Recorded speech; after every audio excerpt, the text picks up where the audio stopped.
Hello, my dear kids. How are you all? I hope you all are doing good. So, here I welcome you all in your science class. In this class, we will move on a new chapter of your book. Here we will see how the plants reproduced. Okay? We will see कि कैसे plants reproduce करते हैं, कैसे plants seeds के द्वारा reproduce करते हैं, stems के द्वारा, okay? रूट्स के द्वारा, इन सब चीजों के द्वारा कैसे प्लांट्स रिप्रोड्यूस करते हैं। फर्टिलाइजेशन क्या होता है, ठीक है। फीमेल प्लांट्स में भी फीमेल पार्ट्स कौन से होते हैं, मेल पार्ट्स कौन से होते हैं, ओके। पॉलिनेशन क्या होता है, सेल्फ पॉलिनेशन क्या होता है, क्रॉस पॉलिनेशन क्या होता है, ये सब देखना है, ठीक है। फिर कुछ कंडीशंस देखनी है कि क्या क्या कंडीशंस होती है जिससे हम जर्मिनेशन भी देखेंगे, सीड जर्मिनेशन क्या होता है, सबसे पहले होता क्या है और कौन कौन सी कंडीशंस हमें चाहिए होती है। सो मतलब ये चैप्टर पूरा पैक्ड है, आपका होलसम चैप्टर कह सकते हैं, जिसमें हम बहुत सारी चीजें देखने वाले हैं। सबसे पहले प्लांट्स के बारे में, कैसे रिप्रोड्यूस करते हैं प्लांट्स, ठीक है, कौन कौन से पार्ट्स होते हैं उनमें। फिर फर्टिलाइजेशन क्या होता है, ठीक है, पॉलिनेशन क्या होता है, जर्मिनेशन क्या होता है, ये सारी की सारी चीजें बेटा इस क्लास में हम पढ़ने वाले हैं, ओके। तो बिना कोई देरी करे शुरू करते हैं आज की क्लास और देखते हैं क्या क्या नया पढ़ सकते हैं हम इस क्लास में, okay. So let's come with me, let's start chapter number 5, reproduction in plant is the chapter name. Let's start. All living beings like plants, animals and human beings are able to produce their own kinds. The process of producing one's own kind from their parent is known as reproduction. Reproduction क्या है, जब उसका we can say अपने ही own kind को आप आगे produce कर रहे हो, ठीक है। जैसे डॉग अपना डॉगी बेबी हुआ, उसका कैट का किटन छोटी बेबी हुआ, ठीक है, उनके उस जैसा ही, ठीक है। So the process of producing one own kind from the parent, parent से अपने ही एक काइंड्स को प्रोड्यूस करना is known as reproduction. Plant reproduce in different ways, plants अलग अलग टाइप से रिप्रोड्यूस करते हैं। Mostly plants reproduce by seed, ज्यादातर प्लांट्स रिप्रोड्यूस मींस उस जैसा प्लांट्स कैसे उग पाता है, सीड्स के द्वारा, बीज के द्वारा। Some plants reproduce by roots, stems, leaves, जो अभी हमने क्लास में सबसे पहले देखा था। कुछ प्लांट्स रिप्रोड्यूस करते हैं रूट से, स्टेम से एंड लीफ से। Non flowering plants reproduce through spores like algae, fungi, Moses and foams, ठीक है। उसमें जो स्पोन्स होते हैं उनसे रिप्रोड्यूस करते हैं, ठीक है। चलिए आप कुछ एक एक्टिविटी दी है, look at the parts of plants, identify them and right the names. ये तो आपके लिए इजी हो गया क्योंकि हमने अपनी छोटी क्लासेस में भी देखा है कि हमारे पार्ट्स ऑफ प्लांट्स कौन कौन से होते हैं। अब तो आप लोग कर लोगे, चलिए बताइए मुझको। चलिए सबसे पहले हम शुरू करते हैं रिप्रोडक्शन थ्रू रूट्स। आप पिक्चर में देख सकते हो किस तरीके से रिप्रोड्यूस हो रहे हैं रूट्स के द्वारा। Let's see, some plants like radish, carrot, turnip etcetera grow through the root of a plant. वो प्लांट्स की जहां रूट होती है ना, मतलब जमीन के नीचे वो ग्रो करते हैं, जैसे कि carrot, radish and turnip. They are also called tuberous roots. इनको क्या कहा जाता है, कौन सी root, tuberous root, tuberous roots, okay. These roots can produce new plants if these roots are planted in the soil and give proper water and sunlight to them. Means ये जो roots है ना, ये रूट रिप्रोड्यूस करती है, means इस जैसे ही और प्रोड्यूस कर पाती है जब उसको पानी और सनलाइट मिल सके। अब देखते हैं रिप्रोडक्शन थ्रू स्टेम। स्टेम के द्वारा क्या कैसे रिप्रोडक्शन होता है। Some plants like potato, ginger, onion, देख लीजिए कौन से, potato, ginger, onion, grow through the stem, ये स्टेम से ग्रो करते हैं। दे आर अंडरग्राउंड स्टेम्प, और ये स्टेम्प कैसी होती है, अंडरग्राउंड, इसकी जो तने होती है, स्टेम्प होती है, अंडरग्राउंड होती है, जमीन के नीचे। Potato have tiny birds which grow into a new plant, उसकी एक छोटा सा बर्ड होता है, उससे वो पोटैटो बनता है, आलू बनता है ना। The bud of a ginger is also give rise to a new ginger plant, means अगर आपने जिंजर का बर्ड लगा दिया तो आपका एक न्यू जिंजर का पेड़ उग सकता है। बोलते हैं ना किसी किसी का पौधा बीज से लग जाता है, कोई कोई, किसी किसी का आपको वी कैन से आपको उसकी स्टैम्प है वो काट के लगा दोगे तो लग जाता है, जैसे मनी प्लांट्स वगैरह, वो उसकी आप स्टैम्प काट दोगे तो लगा दोगे वो लग जाता है ना। अब जैसे आप कैसे कड़ी पत्ता के बीज होते हैं, वो बीज को लगाओगे तो वो उग जाता है। तो कुछ प्लांट्स बीज से उग जाते हैं, कुछ प्लांट स्टेम से उग जाते हैं, इस तरीके से। Okay, so both onion bulb and coleus corn grows vegetative. New roots and shoots develop from the root of sweet potato. ये तो अभी हमने देखा। चलिए आप देखते हैं रिप्रोडक्शन थ्रू स्टेम। स्टेम से कैसे रिप्रोडक्शन होता है।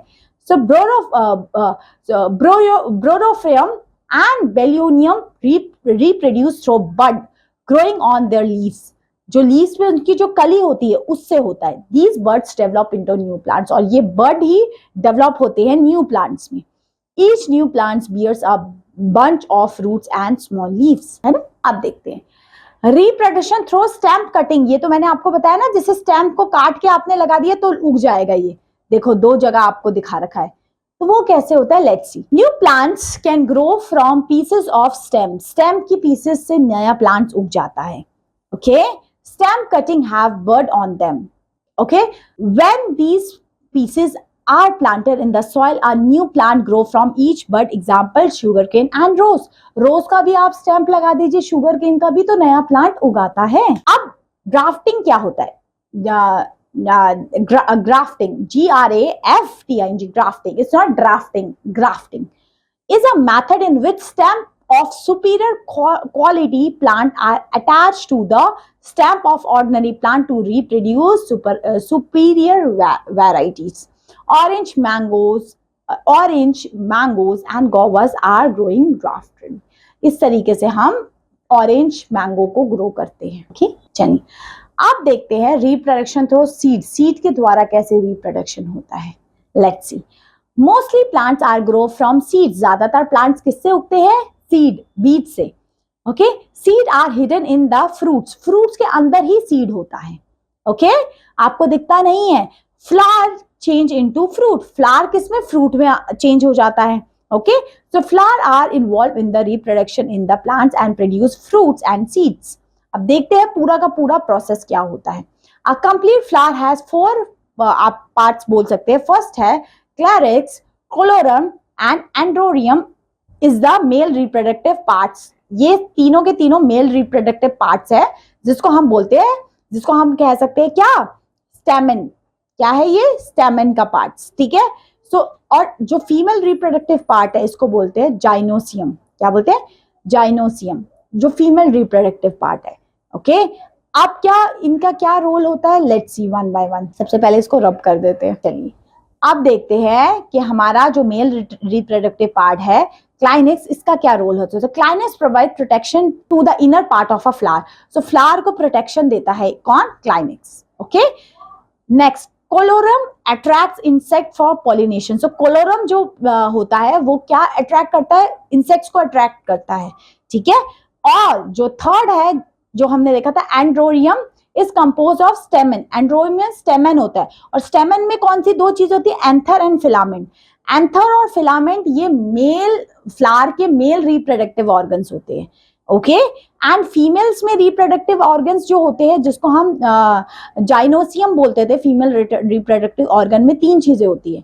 जैसे मेल में 2 मेन चीजें होती है, एंथर एंड फिलामेंट, वैसे फीमेल में 3 होती है, स्टिग्मा, स्टाइल एंड ओवरी। सो ये 3 पार्ट है फीमेल रिप्रोडक्टिव ऑर्गन के। और जो हमने क्या पढ़ा, हमने जो अभी पढ़ा एंथर एंड फिलामेंट, वो मेल रिप्रोडक्टिव ऑर्गन के पार्ट है।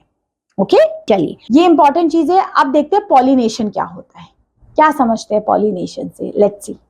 The transfer of pollen from one anther to a stigma of a flower means anther to stigma जब ट्रांसफर हो रहा है पोलन, है ना, जो उनके बी वो होते हैं। ये देखो इस तरीके से इस प्लांट के देखिए।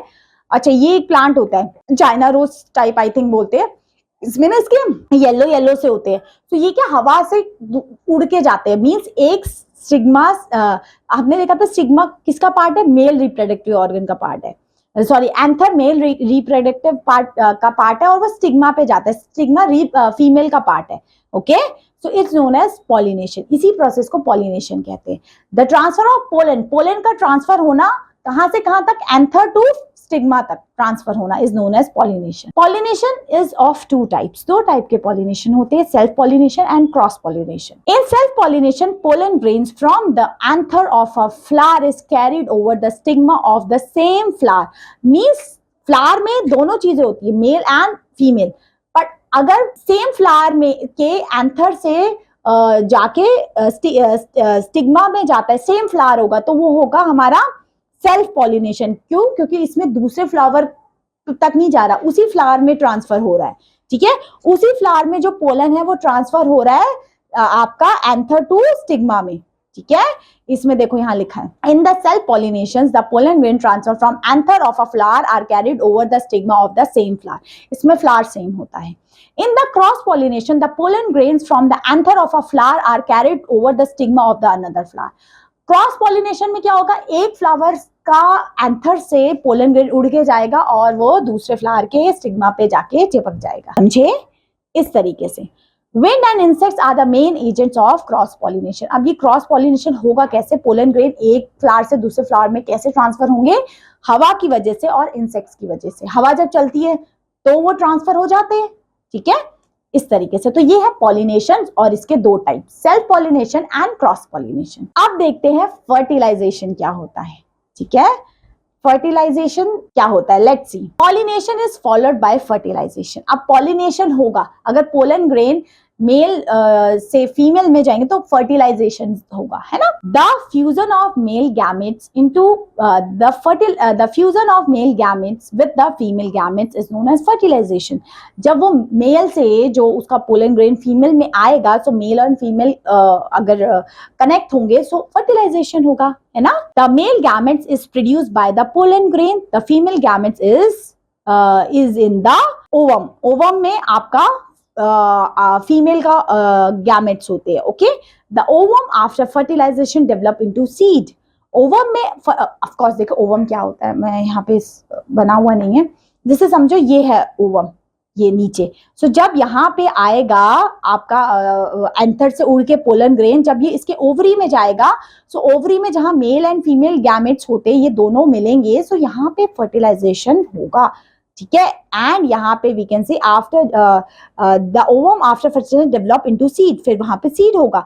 After germination seeds gives the new plant. Of course germination अभी हम देखेंगे जर्मिनेशन क्या होता है। सो ये जर्मिनेशन से फिर नया प्लांट उगता है। समझे?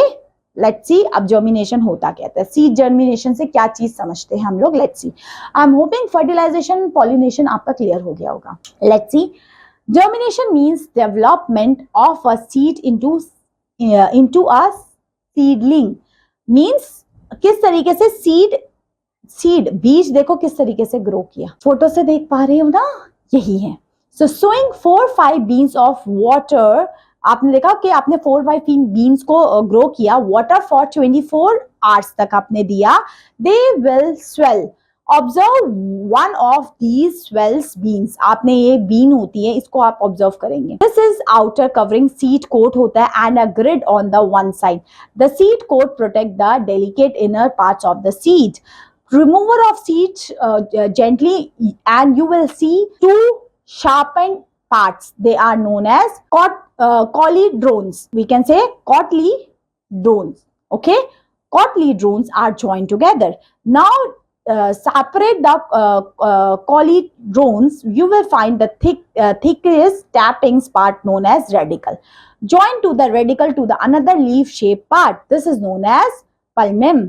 आफ्टर जर्मिनेशन द शूट, देखो ये इसमें मेन क्या बताने की कोशिश कर रहे हैं, किस तरीके से एक सीड को आपने ग्रो किया धीरे धीरे धीरे धीरे, और ये जो नीचे पार्ट था इसका कहाँ आ गया, ऊपर, और देख रहे हो इसकी धीरे धीरे रूट्स भी डेवलप होनी शुरू हो गई। This is known as seed germination. Seed किस तरीके से जर्मिनेट हो पाया, है ना। अब जर्मिनेट मीन्स कैसे अंकुरित हो पाया, उसके क्या क्या एसेंशियल कंडीशंस है वो हम देखते हैं कि कौन कौन सी कंडीशंस हमें चाहिए होगी सीड जर्मिनेशन की। Let's see, some seed do not germinate due to lack of suitable conditions for germination. कुछ सीड अंकुरित हो ही नहीं पाते। आपने अंकुरित देखा है कि चने और कुछ वो एक दाल होती है, उसको आप भिगो के रख देते हैं तो अंकुरित हो जाते हैं, उसमें ऐसे आपने देखा होगा ऐसे ही आ जाता है उसका, देखा है आपने, देखा है कि नहीं, लीव्स नहीं आती उसका, वो निकल जाते हैं। ठीक है, तो उसकी क्या क्या कंडीशन है? सबसे पहले कंडीशन क्या होगी? लेट्स सी, एयर, उसको एयर ऑक्सीजन चाहिए. So all seed need air oxygen for germination. Okay, so that the energy may be released by respirations. However, with the embryo start growing, it respires vigorously, and for this supply air essential. हवा चाहिए सबसे पहले germination के लिए. Second is water. Water में moisture चाहिए उसको. A seed require water for germination as it help for soften and swell the seed coat. जिससे उसका सीड स्वेल होगा, जिसकी वजह से वो ग्रो कर सकता है. The main purpose of water during the germination are as followed. Water दो चीजों के लिए चाहिए होता है. सबसे पहले सॉफ्टन करने के लिए सीड का कोट, है ना. दूसरा एक्टिवेट करने के लिए एंजाइम को, ताकि वो ब्रेक डाउन कर दे. एंड तीसरा, water helps the transfer of soluble water material from endosperm of cotyledon to growing parts of embryo. इन तीन चीजों के लिए हमें वाटर चाहिए होता है.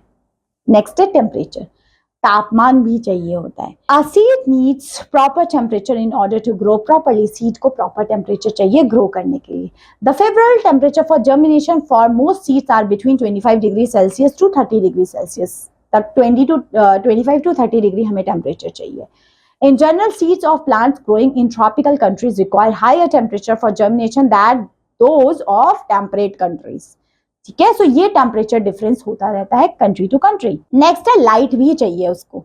हवा, पानी, टेम्परेचर और लाइट, ये तीन चार चीजें प्लांट्स को, सीड्स को चाहिए. लाइट में in the most seed germination is not attached by the presence और absence of light. However light is essential for germination of some kind of seeds like lettuce, celery, tobacco etcetera. ज्यादातर plants को light नहीं चाहिए होती, but कुछ कुछ plants को हमें लाइट भी चाहिए होती है. सो ये चार चीजें बेटा इंपॉर्टेंट है फॉर द जर्मिनेशन. ओके, चलिए अब देखते हैं रिप्रोडक्शन थ्रू स्पोर्स. स्पोर्स कैसे रिप्रोड्यूस करते हैं? तो reproduction through spores. Some plants like moulds, mushrooms, mosses and ferns reproduce through tiny seeds like known as spores. इसके द्वारा रिप्रोड्यूस करते हैं. Spores act like seeds.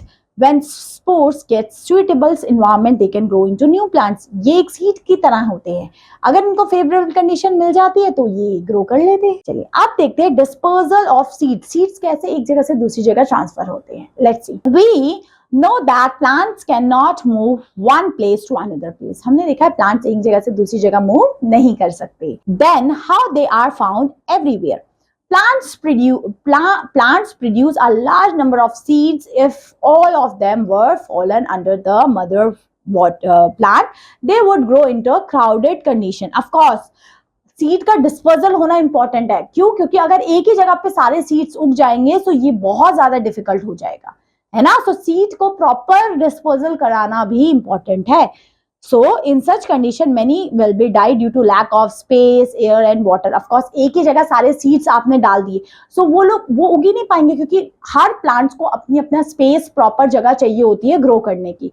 So कौन कौन सी चीजें हैं जिसकी वजह से seed disperse हो पाता है, मीन seed एक जगह से दूसरी जगह ट्रांसफर हो पाता है. फर्स्ट है wind. Wind take part dispersal of seeds. Wind important part है सीड्स को डिस्पर्सल कराने के लिए.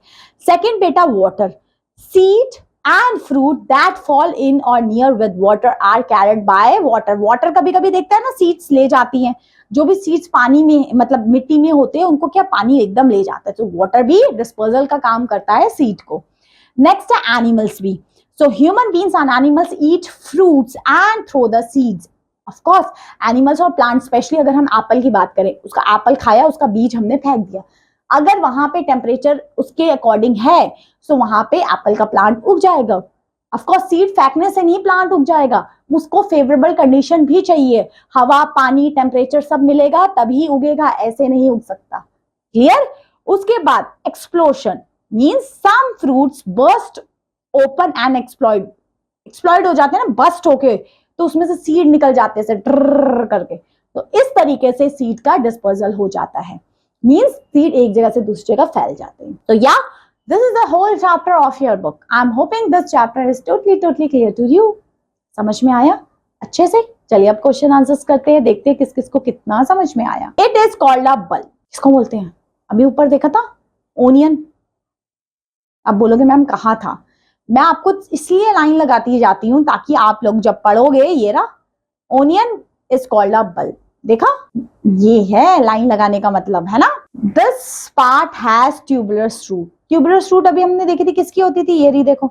मैं आपको इसलिए दिखाते हुए चल रही हूँ क्योंकि ये वीडियो खत्म होने के बाद जब मैं आपको यहाँ पे पढ़ाऊंगी ना तो आपको याद रहेगा कि हमने ये देखो ये पढ़ा था, लिखा।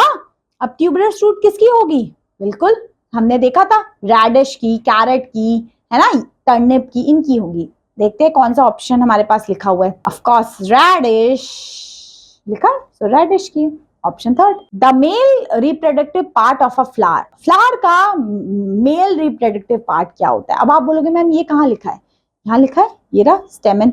Okay, germination means development of अ, किसका डेवलपमेंट, सीड का डेवलपमेंट। बीज ही तो अंकुरित होते हैं। अब बताओ फेवरेट टेम्परेचर बताओ जर्मिनेशन का, हमने देखा था 25 डिग्री से लेके 30 डिग्री सेल्सियस तक। अब ऑप्शन ए सही हो गया।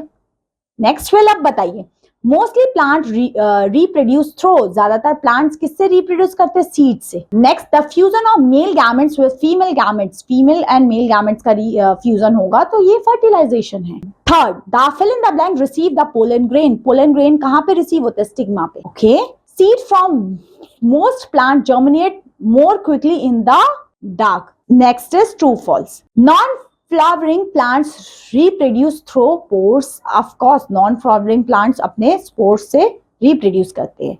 New plant can not grow from the piece of stem, बिल्कुल गलत बोला इसमें, स्टेम से रिप्रोड्यूस करते हैं, हमने देखा था स्टेम से भी, रूट से भी, है ना।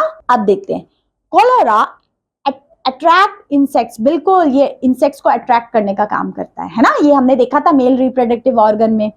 Wind and insects are the main agent of cross pollination, बिल्कुल सही, हवा और पानी एक मेन एजेंट है जो क्रॉस पॉलिनेशन को बढ़ावा देते हैं।